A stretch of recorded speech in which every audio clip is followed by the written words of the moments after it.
நீண்ட காலத்திற்கு முன்பு நடந்த கதை இது. ஒரு நாடோடியும் அவனது மனைவியும் வேலை தேடி தங்கள் நாட்டை விட்டு வேறொரு நாட்டிற்குச் சென்று கொண்டிருந்தார்கள். அவர்கள் 3வது நாட்டின் எல்லைக்குள் நுழைந்தபோது வழியில் சில கொள்ளையர்கள் அவர்களைச் சந்தித்தார்கள். அந்தக் கொள்ளையர்கள் அந்த நாடோடியிடமும் அவனது மனைவியிடமும் இருந்த அனைத்தையும் கொள்ளையடித்தார்கள்.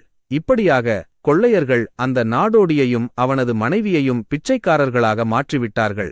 இதற்குப் பிறகு கொள்ளையர்கள் கும்பல் அங்கிருந்து சென்றுவிட்டது. ஆனால் நாடோடியும் அவனது மனைவியும் கொள்ளையடிக்கப்பட்ட பிறகு கவலையில் ஆழ்ந்தார்கள். அடுத்து என்ன செய்வது என்று யோசிக்க ஆரம்பித்தார்கள். அந்நியமான நகரத்தில் இருவரின் நிலையும் மோசமாகிப் போனது. ஏனென்றால் அந்நியமான நகரத்தில் பணமே எல்லாமுமாகும். நாடோடி தன் மனைவியை அழைத்துக் கொண்டு அந்த அந்நிய நகரத்தை நோக்கி நடக்க ஆரம்பித்தான். இனி நான் எப்படி வியாபாரம் செய்வது என்ற கவலை அவனை அரித்துக் கொண்டிருந்தது. இந்த கவலையோடு அவன் நடந்து கொண்டிருந்தபோது நகருக்கு வெளியே ஒரு முனிவரின் குடிசை தென்பட்டது. அந்த நாடோடி தன் மனைவியுடன் குடிசையை நோக்கிச் சென்றான். அவன் குடிசையின் அருகில் சென்றபோது அங்கே ஒரு முனிவர் தன் சீடர்களுக்கு கற்பித்துக் கொண்டிருந்தார்.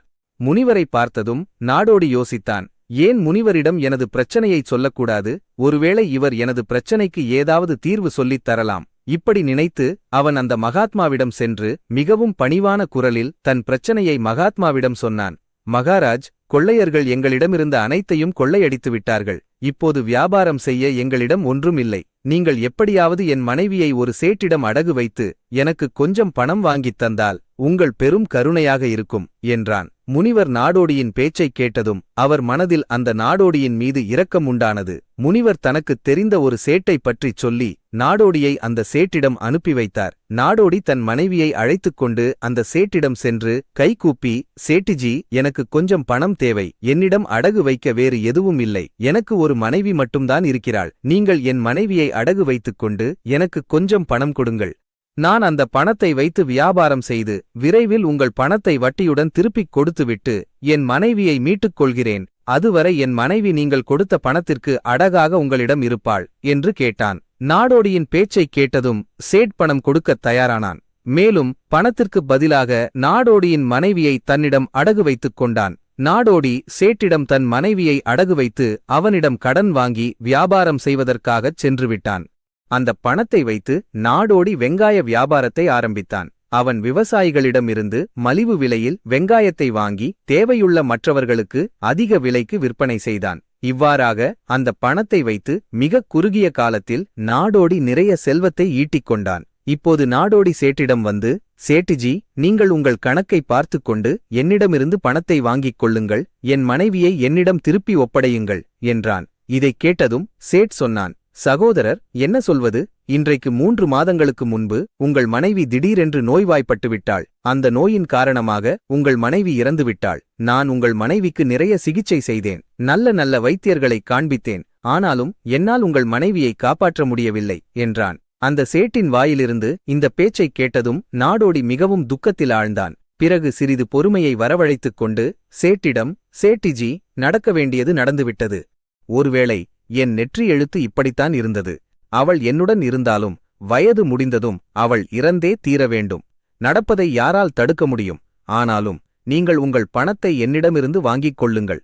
அப்போதுதான் நான் என் கடனை அடைத்துவிட்டேன். என் மனைவியை அடகு வைத்த களங்கத்திலிருந்து விடுபட்ட திருப்தி எனக்கு ஏற்படும் என்றான். நாடோடியின் பேச்சைக் கேட்ட அந்த சேட், இல்லை சகோதரர், இப்போது நான் உன்னிடம் எப்படி பணத்தை வாங்குவது? நான் உன்னிடம் வாங்கிய பொருளையே, அமானத்தையே உன்னிடம் திருப்பிக் கொடுக்க முடியாத போது எனது கடனை திருப்பிப் பெறுவதற்கு எனக்கு என்ன உரிமை இருக்கிறது என்று கேட்டான். நாடோடி பலமுறை சேட்டிடம் தன் கடனை திருப்பிப் பெற்றுக்கொள்ளும்படி வற்புறுத்தினான். ஆனால் சேட் ஒப்புக்கொள்ளவில்லை. பிறகு வருத்தத்துடன் நாடோடி அங்கிருந்து கிளம்பினான். வழியில் மீண்டும் அதே இடத்திற்கு வந்து சேர்ந்தான். அங்குதான் முதல் முறை அவர்களுக்கு முனிவர் மகாத்மா கிடைத்தார்கள். எப்போதும் போல முனிவர் மகாத்மா மேடையில் அமர்ந்து தம் சீடர்களுக்கு கற்பித்துக் கொண்டிருந்தார். நாடோடியும் மன அமைதிக்காக அங்கே சென்று உட்கார்ந்து முனிவர் மகாத்மாவின் பிரவசனத்தை கேட்க ஆரம்பித்தான். முனிவர் மகாத்மா நாடோடியை பார்த்ததும் உடனே அவனை அடையாளம் கண்டுகொண்டு அவன் நலம் விசாரிக்க ஆரம்பித்தார். நாடோடி நடந்த அனைத்தையும் முனிவர் மகாத்மாவிடம் சொல்லிவிட்டான். மகாத்மா ஒரு சித்த புருஷர். நாடோடியின் பேச்சைக் கேட்டதும் முனிவர் மகாத்மா, சகோதரர், அந்த சேட் உன்னிடம் ஏமாற்று வேலை செய்திருக்கிறான். உன் மனைவி நிச்சயமாக உயிருடன் இருக்கிறாள். உன் மனைவியை அந்த சேட் தன் வீட்டில் ஒளித்து வைத்திருக்கிறான். இப்போது இப்படிச் செய். நீ இங்குள்ள அரசனிடம் செல். அரசன் சபைக்குச் சென்று அரசர் அவர்களே, என் மனைவியை சேட்டிடமிருந்து பெற்றுத் தாருங்கள் என்று முறையிடு. ஏனென்றால் இந்த நகரத்தின் அரசன் மிகவும் புத்திசாலியான மனிதன். அவன் நிச்சயமாக சேட்டின் மீது அழுத்தம் கொடுத்து உன் மனைவியை உனக்குப் பெற்றுத் தருவான். இப்போது அரச சபையில்தான் உனது தீர்ப்பு கிடைக்கும் என்றார். முனிவர் மகாத்மாவின் சொல்லைக் கேட்டு நாடோடி அரசனின் சபைக்குச் சென்றான். அரசன் சபையில் நுழைந்து அரசனிடம், மகாராஜ், என் மனைவியை சேட்டிடமிருந்து எனக்குப் பெற்றுத் தாருங்கள் என்று கதறினான். அரசன் சேட்டை அழைத்து, நாடோடி கொஞ்சம் பணத்திற்கு பதிலாக தன் மனைவியை உன்னிடம் அடகு வைத்துச் சென்றான் என்பது உண்மையா என்று கேட்டான். சேட் ஒப்புக்கொண்டு, ஆம் அரசே, நாடோடியின் இந்த பேச்சு முற்றிலும் உண்மைதான் என்றான். அரசன் மீண்டும், பிறகு ஏன் நீ இவன் மனைவியை திருப்பிக் கொடுக்கவில்லை என்று கேட்டான். அரசனின் பேச்சைக் கேட்டதும் சேட், எப்படி திருப்பிக் கொடுப்பது மகாராஜ்? இந்த நாடோடியிடம் நான் சொல்லிவிட்டேன், இன்றைக்கு 3 மாதங்களுக்கு முன்பு இவன் மனைவி இறந்துவிட்டாள் என்று. மகாராஜ், இப்போது நான் யமலோகத்திற்குச் சென்று இவன் மனைவியை திரும்பக் கொண்டு வர முடியாது என்றான். அரசன் கேட்டான், இவன் மனைவி இறந்துவிட்டாள் என்பதற்கு உன்னிடம் ஏதாவது சாட்சி உண்டா? சேட் சொன்னான், ஆம் மகாராஜ், இந்த நாடோடியின் மனைவிக்குச் சிகிச்சை செய்த வைத்தியர் இந்த விஷயத்தை நன்றாக உறுதிப்படுத்துவார். மேலும் இவன் மனைவியை சுடுகாட்டிற்குக் கொண்டு போய் எரித்துவிட்டு வந்த 5 பேரும் இதற்குச் சாட்சி சொல்வார்கள் என்றான். அந்த சேட் இந்த விஷயத்தை இவ்வளவு தன்னம்பிக்கையுடன் சொன்னதால் அரசனுக்கும் அவன் மேல் நம்பிக்கை வந்துவிட்டது. அப்போது அரசன் நாடோடியிடம், உன் மனைவி உயிருடன் இருந்தால் நிச்சயமாக அவளை உனக்குப் பெற்றுத் தருவோம். இப்போது எங்களுக்கும் கட்டாயமிருக்கிறது என்று சொல்லி நாடோடியை சமாதானப்படுத்தி திருப்பி அனுப்பிவிட்டான். நாடோடி மீண்டும் முனிவர் மகாத்மாவிடம் சென்று அரச சபையில் அரசனும் சேட்டும் சொன்னதையெல்லாம் முனிவர் மகாத்மாவிடம் சொன்னான். இதைக் கேட்டதும் மகாத்மா, அரசனை இவ்வளவு விவேகமற்றவன் என்று நான் நினைக்கவில்லை. அவன் உன்னிடம் நியாயம் செய்யவில்லை என்று எனக்கு வருத்தமாக இருக்கிறது. அந்த அரசன் சேட்டின் பேச்சை நம்பிவிட்டான். உன்னை சமாதானப்படுத்தி என்னிடம் திருப்பி அனுப்பிவிட்டான். இப்போது நீ என் ஒரு வார்த்தையைக் கேள். நீ மீண்டும் ஒருமுறை அரசனிடம் செல். அவனிடம், வெறும் 3 மணி நேரத்திற்கு மட்டும் உன் அரச சிம்மாசனத்தில் என்னை அமரும் உரிமையைத் தாருங்கள். அப்போது நான் அரசனுக்கு நியாயம் எப்படி செய்வது, நியாயம் என்றால் என்ன என்பதைக் காட்டுகிறேன் என்று சொல் என்றார். அந்த நாடோடி மீண்டும் ஒருமுறை அரசனின் சபைக்குச் சென்று முனிவர் மகாத்மா சொன்னபடியே அரசனிடம் சொல்லிவிட்டான். அரசன் நாடோடியின் இந்த பேச்சைக் கேட்டான். இதைக் கேட்டதும் அரசன், 3 மணி நேரத்திற்கு அரச சிம்மாசனத்தை விட்டுக் கொடுப்பதில் எனக்கு மறுப்பு இல்லை. இப்படிச் செய்வதால் உனக்கு நியாயம் கிடைத்துவிடும் என்றால் நான் 3 மணி நேரத்திற்கு என் அரச சிம்மாசனத்தை விட்டுக் கொடுக்கிறேன். நீ அந்த மகாத்மாவை அரச சபைக்கு அழைத்து வா என்றான். அரசனின் இந்த பேச்சைக் கேட்டு நாடோடி முனிவர் மகாத்மாவிடம் சென்று முனிவர் மகாத்மாவை அரச சபைக்கு அழைத்து வந்தான். முனிவர் மகாத்மா அரச சபைக்கு வந்து சேர்ந்ததும் அரசன் தன் அரச சிம்மாசனத்தை விட்டுக் கொடுத்தான். மகாத்மா சிம்மாசனத்தில் அமர்ந்ததும் மகாத்மா முன்பு சேட் ஆஜர்படுத்தப்பட்டான். மகாத்மா சேட்டிடம், 3 மாதங்களுக்கு முன்பு நாடோடியின் மனைவி இறந்துவிட்டாளா? இதற்கு உன்னிடம் ஏதாவது ஆதாரம் இருக்கிறதா என்று கேட்டார். சேட், ஆம், எனது சாட்சிகள் இருக்கிறார்கள் என்றான். பிறகு அரசனான முனிவர் மகாத்மாவின் கட்டளைப்படி சேட்டின் சாட்சிகள் ஆஜர்படுத்தப்பட்டனர். முதலில் நாடோடியின் மனைவிக்கு சிகிச்சை செய்ததாகச் சொல்லப்பட்ட வைத்தியரை முனிவர் அழைத்தார். முனிவர் அவரிடம், ஏன் சகோதரரே, நீங்கள்தான் இந்த நாடோடியின் மனைவிக்குச் சிகிச்சை செய்தீர்களா என்று கேட்டார். வைத்தியர், ஆம், நான்தான் இந்த நாடோடியின் மனைவிக்குச் சிகிச்சை செய்தேன் என்றார். வைத்தியரின் பேச்சைக் கேட்டதும் முனிவர், சரி வைத்தியரே, நீங்கள் நாடோடியின் மனைவிக்குச் சிகிச்சை செய்வதற்காக சேட்டின் வீட்டிற்குச் சென்றீர்களா, அல்லது நாடோடியின் மனைவியே சிகிச்சை பெறுவதற்காக உங்களிடம் வந்தாளா என்று கேட்டார். அரசனான முனிவர் மகாத்மாவின் பேச்சைக் கேட்டதும் வைத்தியர் அரசனிடம், மகாராஜ், சேட்டிஜிதான் என்னிடம் வந்து மருந்து வாங்கிக் கொண்டு போவார்கள் என்றார். முனிவர் சொன்னார், அதாவது அந்த மருந்தை சேட் நாடோடியின் மனைவிக்காகத்தான் எடுத்துச் சென்றான் என்றோ அல்லது வேறு யாருக்காகவாவது எடுத்துச் சென்றான் என்றோ நீங்கள் உறுதியாகச் சொல்ல முடியாது. முனிவரின் பேச்சைக் கேட்ட அந்த வைத்தியர், சேட்டிஜி யாருக்காக மருந்து வாங்கிச் சென்றார்கள் என்று என்னால் உறுதியாகச் சொல்ல முடியாது. ஆனால் சேட்டிஜி என்னிடம் மருந்து வாங்கிக் கொண்டு போவது உண்மைதான் என்றார். வைத்தியரின் பேச்சைக் கேட்டதும் அந்த முனிவர், இதன் அர்த்தம் நோயாளியை பார்க்காமலேயே நீங்கள் மருந்துகளை கொடுத்து வருகிறீர்கள். இது மிகவும் கடுமையான விஷயம். நீங்கள் மருந்துக்குப் பதிலாக யாருக்காவது விஷத்தையும் கொடுக்கலாம். இந்த நாடோடியின் மனைவியின் மரணம் கூட உங்களால் கொடுக்கப்பட்ட விஷத்தினால்தான் நிகழ்ந்திருக்க வாய்ப்புள்ளது என்றார்.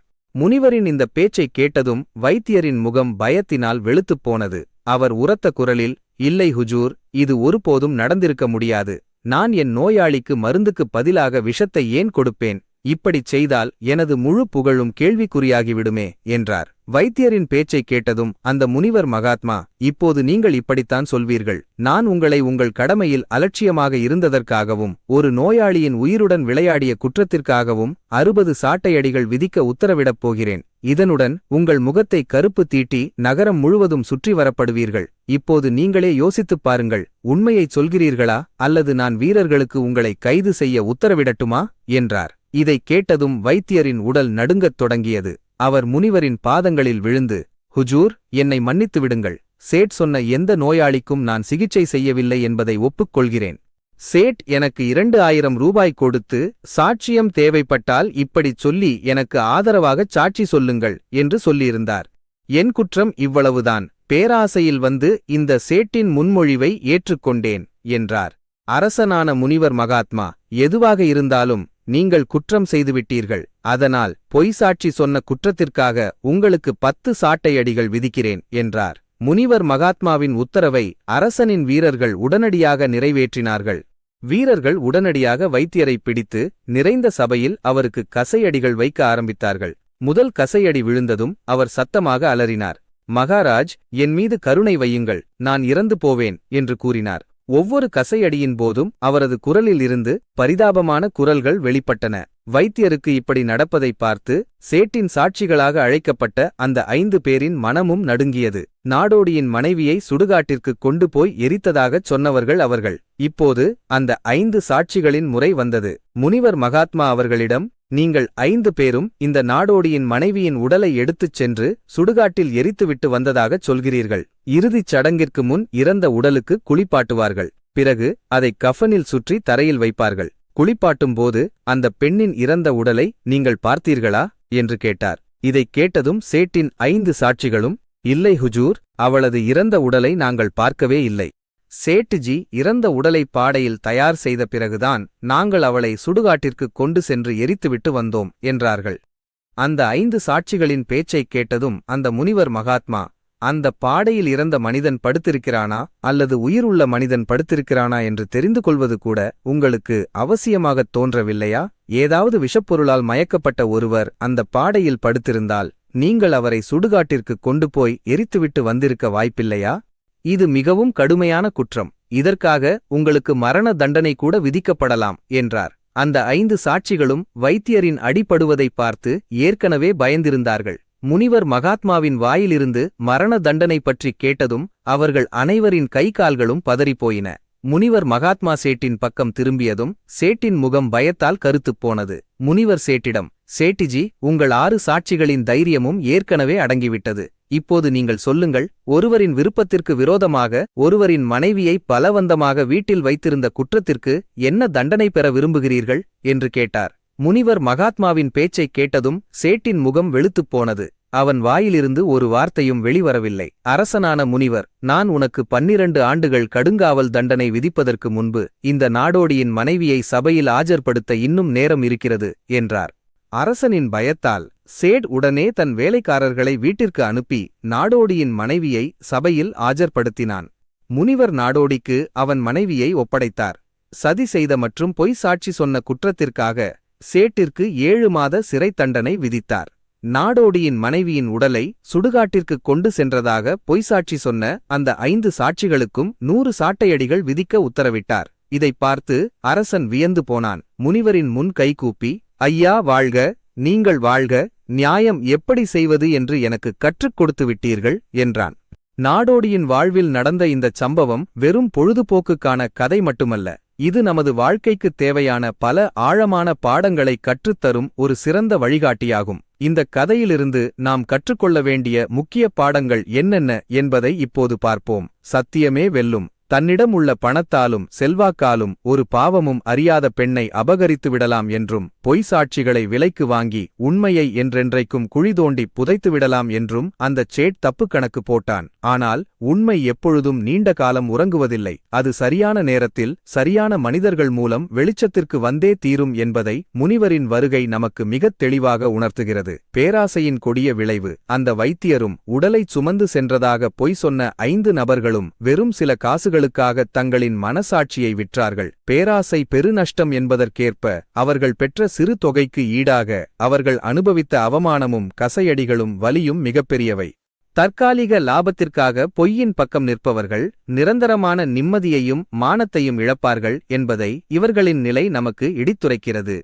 நாட்டு அரசன் நல்லவனாக இருந்தாலும் அவனிடம் ஒரு வழக்கை ஆழ்ந்து விசாரிக்கும் நுண்ணறிவு இல்லை. மேலோட்டமாகச் சாட்சிகள் சொன்னதை அப்படியே நம்பிவிட்டான். ஒரு பிரச்சனை என்று வரும்போது அவசரப்பட்டு முடிவெடுக்கக்கூடாது. அதன் ஆழத்திற்குச் சென்று குறுக்குக் கேள்விகள் கேட்டு தர்க்கரீதியாக ஆராய வேண்டும்.